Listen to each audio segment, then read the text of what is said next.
Hello, Hawkeyes!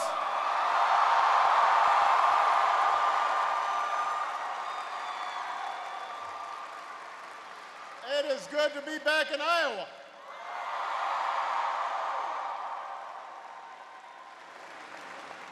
Can folks please give it up for Blake for that outstanding introduction? And I want to thank the University of Iowa pep band for firing everybody up.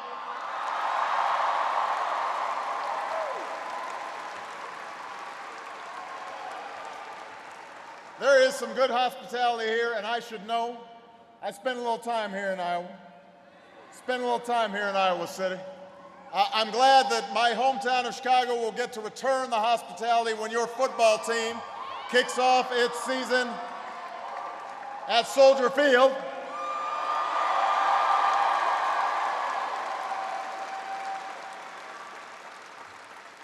I want to thank a couple of guests. First of all, your Congressman Dave Loebsack is here. Attorney General Tom Miller. State Treasurer Mike Fitzgerald. Your Mayor, Matt Heck. The President of the University of Iowa, Sally Mason.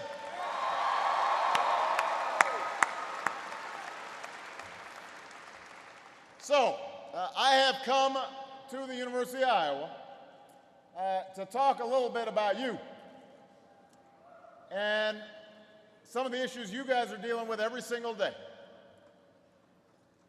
I believe that college isn't just the best investment that you can make in your future, it's the best investment you can make in your country's future. And I'm proud of all of you for making that investment because it's never been more important.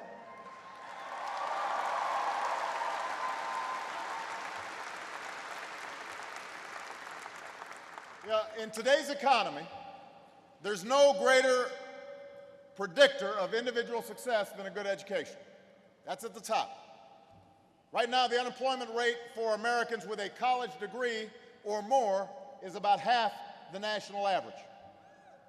Their incomes are twice as high as those who don't have a high school diploma. A higher education is the single clearest path to the middle class. I know that those of you who are about to graduate are wondering what's in store for your future, because not even 4 years ago, just as the global economy was about to enter into free fall, you were still trying to find your way around campus.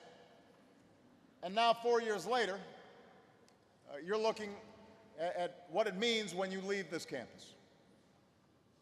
And the good news is today our economy is recovering. That's the good news.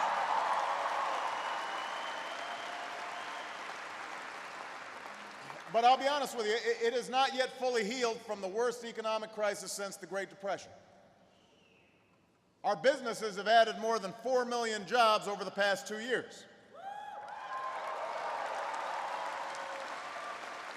But there's still a lot of Americans who are out there looking for a job, or at least finding a job that pays the bills and helps cover the mortgage. There's still too many families who don't have that security, that basic middle-class security that started slipping away even before this crisis hit. But what I want all of you to know is that the degree you earn from Iowa will be the best tool you have to achieve that basic American promise. The idea that if you work hard, if you give it your all, if you're responsible, then you can do well enough to raise a family and own a home, send your own kids to college, put a little away for retirement. It's the idea that each generation is going to have a little more opportunity than the last. That's at the heart of the American dream. And I can tell you as a parent now, when I see Malia and Sasha doing well, there's nothing more important to me. And that's true for American families everywhere. And it's the hope your parents have for you. That's the hope you'll have someday for your own kids. And keeping that promise alive is the defining issue of our time. I don't want this a country, I don't want this to be a country where a shrinking number of people are doing really, really well, and then a growing number are barely able to get by. I don't want that future for you. I don't want it for my daughters. I don't want it for America.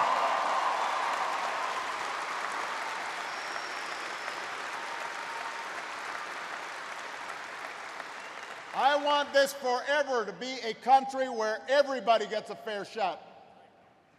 And everybody's doing their fair share, and everybody's playing by the same set of rules. That's the America I know, that's the America I love, and that's the America within our reach if we work for it.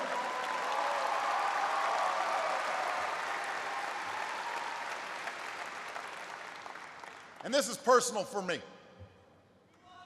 I love you back.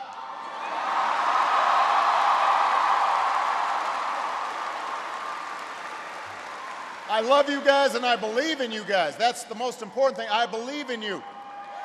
And I believe in your future. And I think about my own life. You know, my grandfather had the chance to go to college because this country decided that every returning veteran of World War II should be able to afford it through the GI Bill.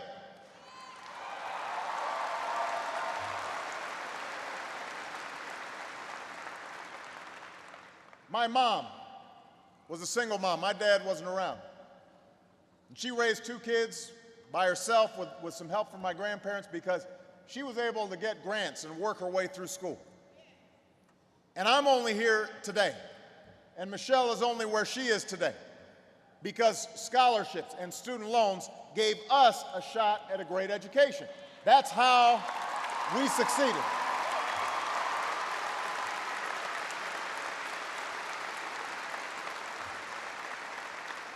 And this country's always made a commitment to put a good education within the reach of everybody who's willing to work for it. That's part of what made us special. That's what kept us at the forefront of business and science and technology and medicine. That's a commitment that we need to reaffirm today. Now, here's the challenge we've got. Since most of you were born, tuition and fees at America's colleges have more than doubled. And that forces students like you to take out more loans and rack up more debt. The average student who borrows to pay for college now graduates with about $25,000 in student loan debt. And in this state, it's even higher. Americans now owe more on their student loans than they owe on credit cards. And living with that debt means you've got to make some pretty tough choices. It might mean putting off buying a first home or chasing that great startup idea that you've got. Maybe you'll have to wait a little bit longer to start a family or save for retirement. And when a big chunk of every paycheck goes towards loan debt, that's not just tough on you, that's not just tough on middle-class families, that's not good for our economy because that money that could be going into businesses is going just to service debt. And as I said, this is personal for me. I know something about this because Michelle and I, we went through it. And it wasn't that long ago. We've been in your shoes. We didn't come from wealthy families. We needed loans and we needed grants to get our way through.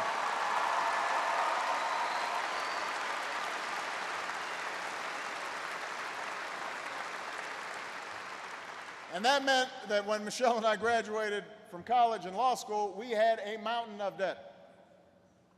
When we got married, we got poorer together.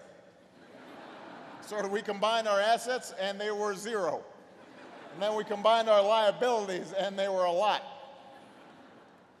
So we ended up paying more for our student loans in the first few years that we were married than we paid on our mortgage each month when we finally bought a small condo.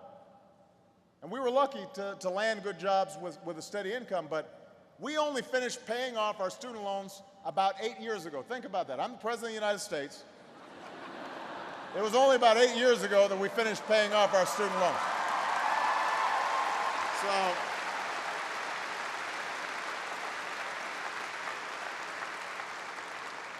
And let me tell you, it wasn't easy making those payments because once we had Malia and Sasha, we're trying to save for their college education, even as we're paying off our own college educations. So So this is personal. This is at the heart of who we are. We've got to make college more affordable for more young people. We can't put the middle class at a disadvantage.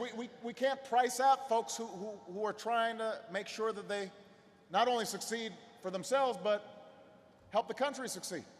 We can't price the middle class out of a college education. We can't do it.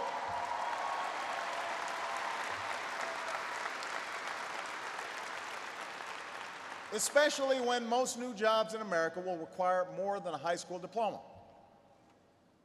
Higher education, whether it's at a 4-year institution or a 2-year program at a community college, it can't be a luxury. It's an economic imperative every family in America should be able to afford. And before I came out here, I had a chance to meet not just with Blake, but with a number of other students, and we had a little round table.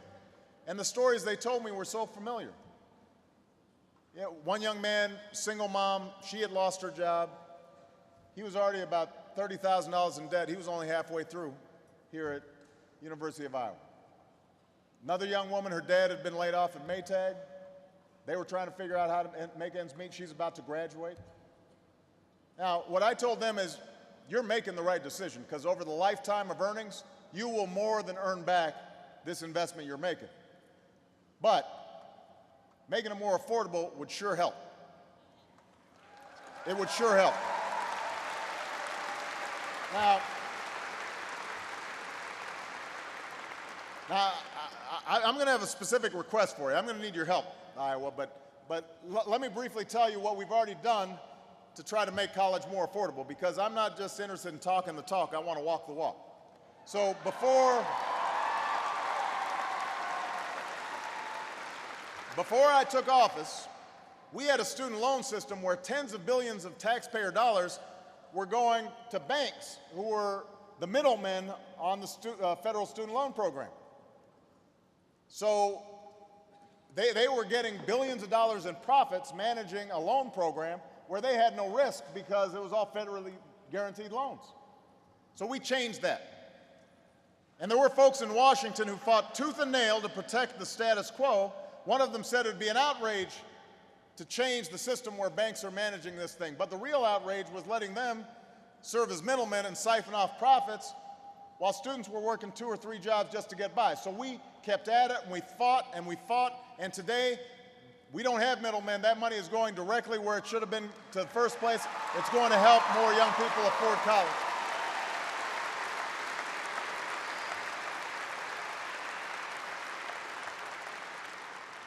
And then last fall, I acted to cap student loan payments faster so that nearly 1.6 million students who make their payments on time only have to pay 10% of their monthly income toward loans once they graduate, which means if you decide to become a teacher or a social worker or a guidance counselor, something that doesn't pay a lot of money, you can still afford to do it because you'll never have to pay more than 10% of your income in order to stay current on your loan.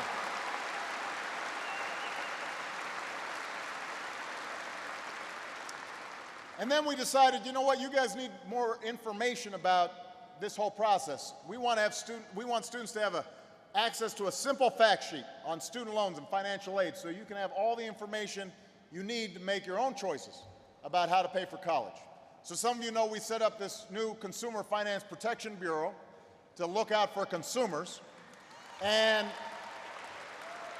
so they're now putting out a fact sheet called Know Before You Owe. Know Before You Owe. We're just something Michelle and I could have used when we were in your shoes. And then what we said was it's not enough just to increase student aid. We've also got to stop subsidizing skyrocketing tuition or we'll run out of money. So the schools themselves have to keep their tuition lower. So we've challenged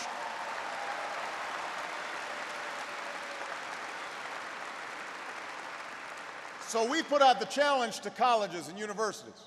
And I've told Congress, steer federal aid to those schools that are doing a good job keeping tuition affordable and providing good value and serving their students well.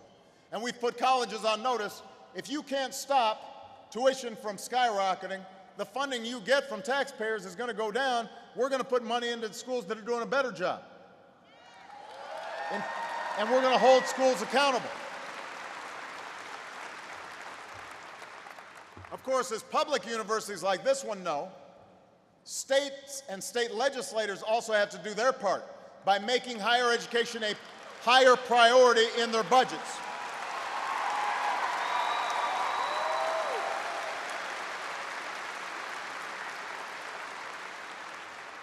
You know, last year, over 40 states cut their higher education spending.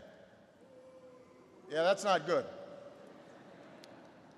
These budget cuts are one of the biggest reasons why tuition goes up at public colleges and have been over the last decade. So we're challenging states. Take responsibility. If you can find new ways to bring down costs on college, make it easier for students to graduate, then we'll help you do it at the federal level. So that's what we've already done. Help more families, more young people afford a higher education, offer incentives to states and colleges and universities to keep costs down. That's what we've been doing now. Here comes the tricky part. We got to get Congress to do their part. And that's where you come in.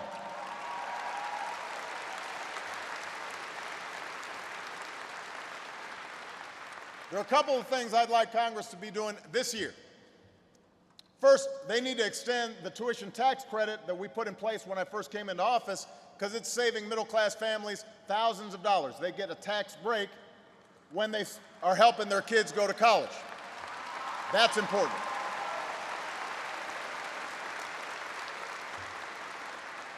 Second, we need Congress to safeguard aid for low-income students so that today's freshmen and sophomores know they're going to be able to count on it. We've got to make sure the Pell Grants are there for people who need them. Number three, we've got to give more young people the chance to earn their way through college by doubling the number of work-study jobs over the next 5 years. That's an achievable goal.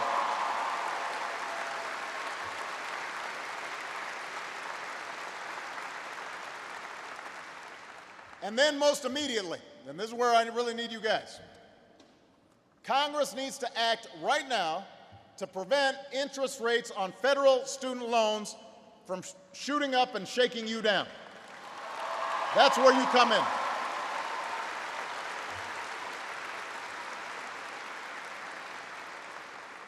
You see, 5 years ago, Congress cut the rates on federal student loans in half. That was a good thing to do. But on July 1st of this year, which means about 2 months from now, that rate cut will expire. And if it expires, interest rates on these loans will double overnight. And for each year that Congress doesn't act, the average student with these loans will rack up an additional $1,000 in debt. That's basically a $1,000 tax hike on more than 7 million students around America, including 250,000 students right here in Iowa. Now, let me see if I'll do a quick poll. This may be unscientific. How many people can afford to pay an extra $1,000 right now?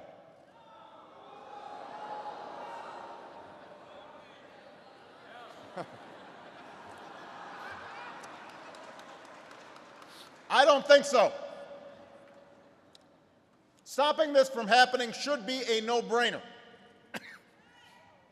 It makes me sick just thinking about it. Helping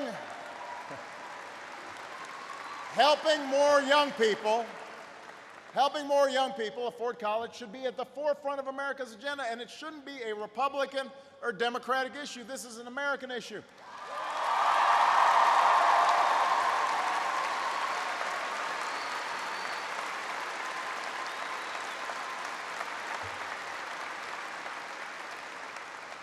The Stafford loans we're talking about were named after a Republican senator.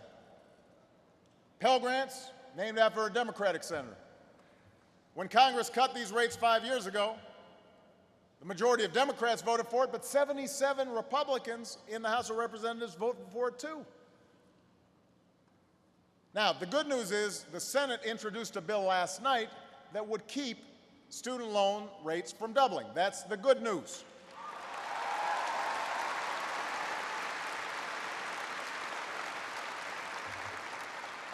And what's also good news is some Republican senators look like they might support it. And I'm ready to work with them to make it happen. That's good. But I've got to tell you, the Republicans who run the House of Representatives have not yet said whether or not they'll stop your rates from doubling. And they've hinted that the only way they do it is if they cut things like aid for low-income students. So let me scratch my head there for a second. Think about that. We're going to help some students by messing with other students. That's not a good answer. How many people think that's a good answer? No, I didn't think so. One of these members of Congress, sometimes I like just getting these quotes because I'm always interested in how folks talk about this issue. You've got one member of Congress who compared these student loans, I'm not kidding here, to a stage 3 cancer of socialism.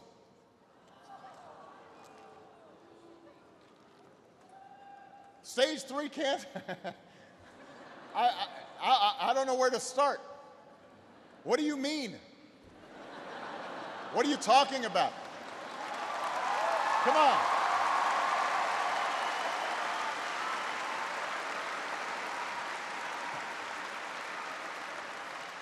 Just when you think you've heard it all in Washington, somebody comes up with a new way to go off the deep end.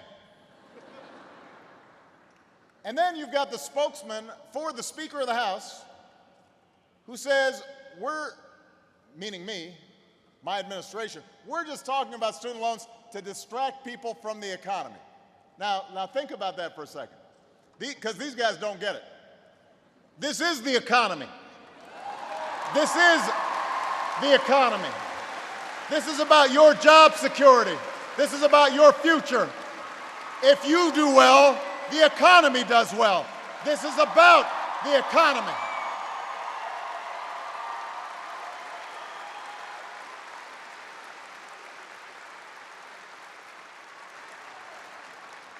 What economy are they talking about? You are the economy. If you've got skills, if you've got talents, if you're starting a business, if companies are locating here in Iowa because it's got a well-trained workforce, that's the economy. That's how we're going to compete. Making sure our next generation earns the best education possible is exactly America's business.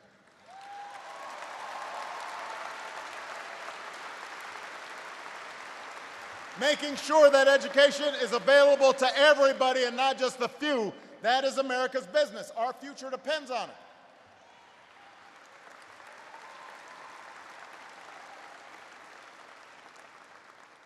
And then some of them suggest that students like you have to pay more so we can help bring down the deficit. Now, think about that. These are the same folks who ran up the deficits for the last decade. They voted to keep giving billions of dollars in taxpayer subsidies to big oil companies who are raking in record profits. They voted to let millionaires and billionaires keep paying lower taxes than middle-class workers. They voted to give folks like me, the wealthiest Americans, an average tax cut of at least $150,000, and that tax cut would be paid for by cutting things like education and job training programs that give students and workers opportunities to get what they need to succeed. Now, does that make any sense? Does that sound like folks who are really concerned with the deficit? How can we want to maintain tax cuts for the wealthiest Americans who don't need them and weren't even asking for them? I don't need one. I needed help back when I was your age. I don't need help now. I don't need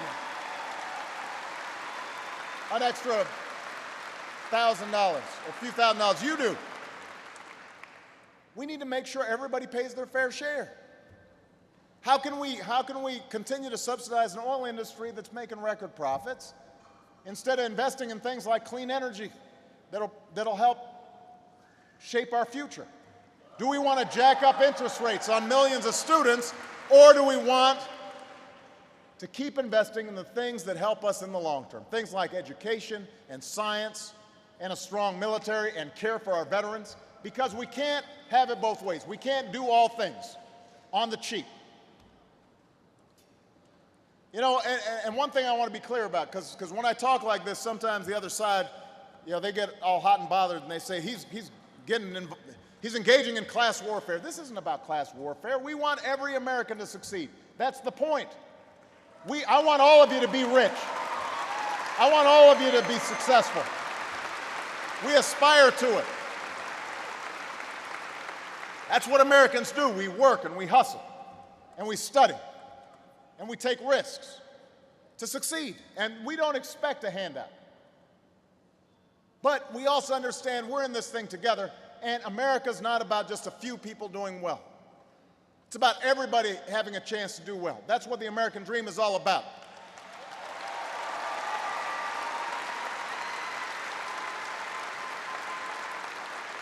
You know, you look at this auditorium, everybody who's here. You're here because somebody made a commitment to you. First, your parents, but it wasn't just your parents. It were the folks who decided, you know what, we're going to set up a public university. It was the folks who made a decision early on in this republic that said, we believe that all men are created equal, that everybody is endowed by their Creator with certain inalienable rights. Those were commitments that were made by previous generations to future generations. So somebody here had a parent or a grandparent who said, maybe I can't go to college, but someday my son can. Maybe I can't start my own business, but someday I can picture my daughter starting her own business. Maybe I'm an immigrant, but I believe that this is the country, this is the place where no matter who you are, no matter what you look like, no matter where you come from, no matter what your last name is, you can make it if you try. That's what we believe.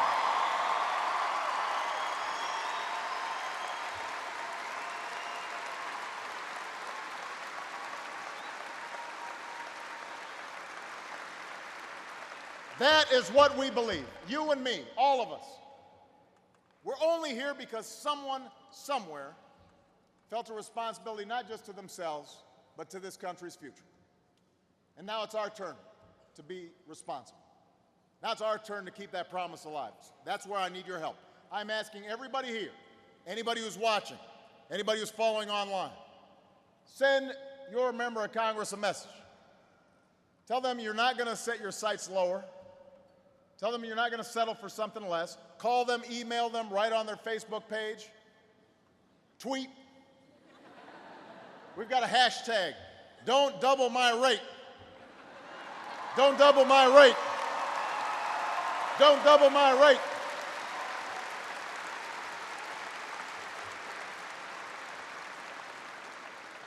We asked students at North Carolina, then at University of Colorado to do this yesterday.